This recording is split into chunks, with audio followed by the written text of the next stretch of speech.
Hello friends, मेरा नाम है धीरेन शुक्ला और स्वागत करता हूं आप सभी का हेलो धीरेन चैनल में। आज हम सी लैंग्वेज की क्लासेस स्टार्ट कर रहे हैं। तो ये सी लैंग्वेज की सबसे पहली क्लास है। तो चलिए देखते हैं कि सी लैंग्वेज में किस प्रकार से काम किया जाता है।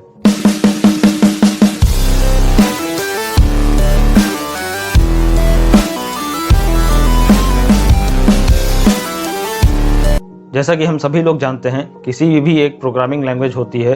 भले ही सी लैंग्वेज को बहुत पहले बनाया गया था एंड उसके बाद से लेकर के आज के समय में बहुत सारी अनेक हाई लेवल प्रोग्रामिंग लैंग्वेजेस का निर्माण हो चुका है और बहुत ज़्यादा इजी प्रोग्रामिंग लैंग्वेजेस भी आज की डेट में आ रही हैं, जैसे कि पाइथन एंड जावा वगैरह हैं। बट सी लैंग्वेज का क्रेज आज भी बना हुआ है। किसी भी स्टूडेंट के लिए, किसी भी फ्रेशर के लिए, किसी भी कंप्यूटर कोर्स करने वाले स्टूडेंट के लिए सी लैंग्वेज एक बहुत ही महत्वपूर्ण प्रोग्रामिंग लैंग्वेज के रूप में जानी जाती है आज भी। एंड कोई भी स्टूडेंट अगर सॉफ्टवेयर डेवलपर बनना चाहता है या कोई भी कंप्यूटर लैंग्वेज का कोर्स करना चाहता है तो सभी प्रोग्रामिंग लैंग्वेजेस को सीखने से पहले सी लैंग्वेज को सिखाया जाता है। तो चलिए सीखते हैं सी प्रोग्रामिंग लैंग्वेज को एंड ज़्यादा देर न करते हुए शुरू करते हैं। सी को प्रोग्रामिंग लैंग्वेजेस की मदर बोला जाता है, यानी कि अगर हम किसी भी प्रोग्रामिंग लैंग्वेज को अगर सीखना चाहते हैं तो उससे पहले हमें सी लैंग्वेज को सिखाया जाता है। सी को mother of the programming languages बोला जाता है क्योंकि ज्यादातर प्रोग्रामिंग लैंग्वेजेस जो सी के बाद बनाई गई हैं वो सी के सिंटैक्सेस को फॉलो करती हैं। अब सिंटैक्सेस का मतलब क्या होता है? सी लैंग्वेज में प्रोग्रामिंग के लिए जो भी स्टेटमेंट्स, जो भी कोडिंग लाइंस हम लिखते हैं, लिखने का तरीका जो भी होता है उसी तरीके को फॉलो करते हुए अन्य प्रोग्रामिंग लैंग्वेजेस का निर्माण हुआ, जैसे कि C++, जावा एंड C# जैसी प्रोग्रामिंग लैंग्वेजेस सी के ही सिंटैक्सेस को फॉलो करती हैं। एंड ऐसा कहा जाता है कि हम अगर सी लैंग्वेज के सिंटैक्सेस को समझ जाते हैं, सी लैंग्वेज को आसानी से समझ जाते हैं, सी लैंग्वेज में हमें काम करना आ जाता है, तो हम बाकी जो प्रोग्रामिंग लैंग्वेजेस आज की डेट में हम बना रहे हैं उन्हें बहुत आसानी से सीख सकते हैं। तो आज हम बेसिकली डिस्कस करने वाले हैं सी लैंग्वेज का निर्माण कैसे हुआ, सी लैंग्वेज की हिस्ट्री क्या है, कैसे सी लैंग्वेज को डेवलपर को सी लैंग्वेज को क्रिएट करने का आइडिया आया और क्या क्या वजह थी जिसकी वजह से सी लैंग्वेज को बनाया गया। तो आइए देखते हैं। सी प्रोग्रामिंग लैंग्वेज की जो स्टार्टिंग थी वो 1960 से स्टार्ट होती है। हमारी पहली प्रोग्रामिंग लैंग्वेज एल्गोल से। एल्गोल में एल्गो का मतलब है एल्गोरिथम और एल का मतलब है लैंग्वेज, यानी कि एल्गोरिथमिक लैंग्वेज।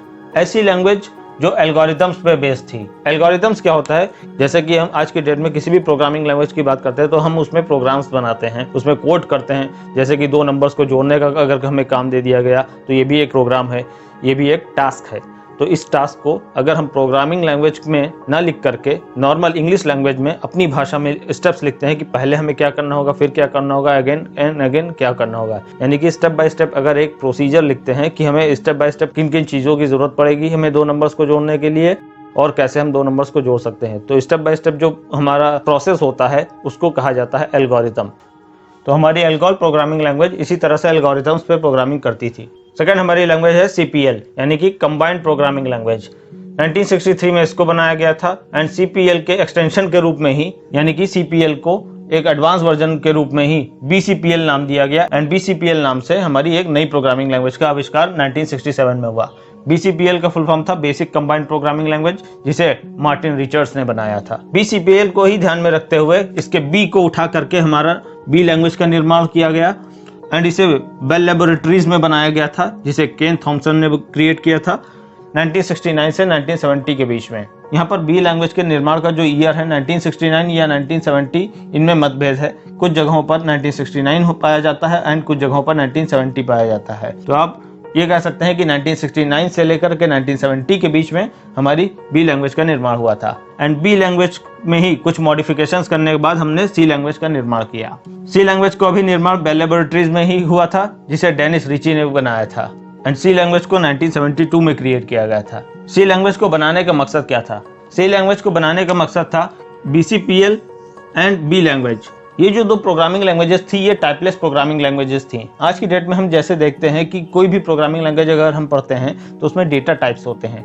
जो कि डेटा का प्रकार बताते हैं। फॉर एग्जांपल अगर मैं बात करता हूं किसी भी प्रोग्रामिंग लैंग्वेज की तो हम यहाँ पे देखते हैं कि इंटीजर, स्ट्रिंग, कैरेक्टर, फ्लोट, इन डेटा टाइप्स का नाम आपने किसी भी प्रोग्रामिंग लैंग्वेज में आमतौर से देखा होगा। किसी भी प्रोग्रामिंग लैंग्वेज में किसी वैल्यू को स्टोर करने के लिए हम वेरिएबल्स का इस्तेमाल करते हैं और वेरिएबल किस प्रकार की वैल्यू को रखता है वो प्रकार बताते हैं हमारे डेटा टाइप्स। तो हमारे ये data types BCPL and B languages में नहीं होते थे, इसलिए इनको टाइपलेस प्रोग्रामिंग लैंग्वेज कहा जाता था। तो इनके स्थान पर एक नई प्रोग्रामिंग लैंग्वेज का निर्माण किया गया जिसमें पहली बार डेटा टाइप्स का कंसेप्ट का यूज किया गया। सी लैंग्वेज का निर्माण जब किया गया तो इसके अंदर सबसे पहली बार डेटा टाइप्स आए। एंड सेकेंड थिंग कि यहाँ पर BCPL एंड B लैंग्वेज के जो सिंटैक्सेस थे, कई सारे फीचर्स जो BCPL के थे एंड कई सारे फीचर्स जो B लैंग्वेज के थे, उन सबको कंबाइनली C लैंग्वेज में यूज किया गया था।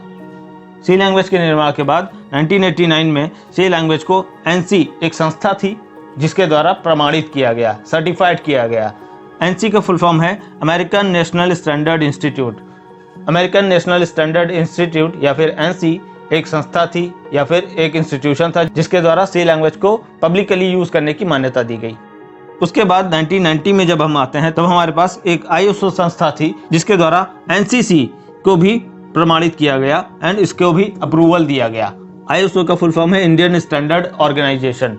ये भी एक दूसरी संस्था है जिसके द्वारा NCC को भी दोबारा प्रमाणित किया गया था। तो इस प्रकार से हमने देखा कि C लैंग्वेज का जो इतिहास है वो इन प्रोग्रामिंग लैंग्वेजेस पर बेस्ड है। पहले एल्गोल आई, फिर उसके बाद CPL आई, उसके बाद BCPL आई, उसके बाद B लैंग्वेज का निर्माण हुआ एंड B लैंग्वेज के बाद तब आती है हमारी C लैंग्वेज। तो इस प्रकार से हमने देखा कि हमारी C लैंग्वेज का निर्माण किस प्रकार से हुआ था। तो उम्मीद करता हूँ आज की क्लास आपको बहुत अच्छे से समझ में आई होगी। अगर आपको अभी भी कुछ समझ में नहीं आया है या किसी भी प्रकार का कोई क्वेश्चन है तो आप लोग कमेंट सेक्शन में कमेंट करके मुझे जरूर बताएं। मैं पूरी कोशिश करूंगा आप लोगों के सभी सवालों का जवाब देने की। वीडियो अगर पसंद आई हो तो लाइक एंड शेयर करना ना भूलें। चैनल पर नए हो तो चैनल को जरूर सब्सक्राइब करें। अपना ढेर सारा ख्याल रखिए। बहुत जल्दी मिलते हैं नेक्स्ट वीडियो में। तब तक के लिए थैंक यू।